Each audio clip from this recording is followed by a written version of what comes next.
മിക്ക മലയാളികളുടെ വീട്ടിലും ചെല്ലുമ്പോൾ ചായ എടുക്കട്ടെ എന്നൊരു ചോദ്യത്തിൽ കേൾക്കുന്ന ഒരു കാര്യമാണ് ഇംഗ്ലീഷ് ടീ വേണോ ഇന്ത്യൻ ടീ വേണോ. എന്താണ് ഈ ഇംഗ്ലീഷ് ടീ എന്നല്ലേ? വാ, ഉണ്ടാക്കി കാണിച്ചു തരാം.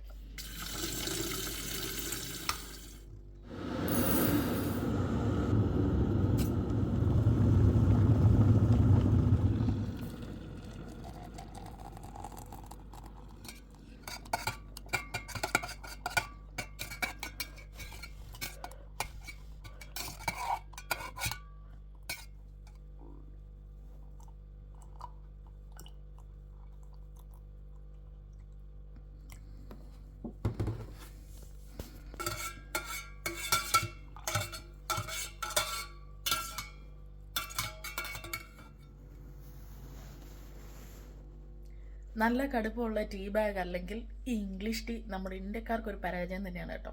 ഇതിപ്പോൾ നല്ല കടുപ്പമുള്ള ടീ ബാഗ് ആയതുകൊണ്ടാണ് ഇതിന് ആ ഒരു മണവും രുചിയും നമ്മുടെ ഒരു ചായയുടെ ടേസ്റ്റും ഒക്കെ ഫീൽ ചെയ്യുന്നത്. അപ്പോൾ എൻജോയ് യുവർ ഇംഗ്ലീഷ് ടീ.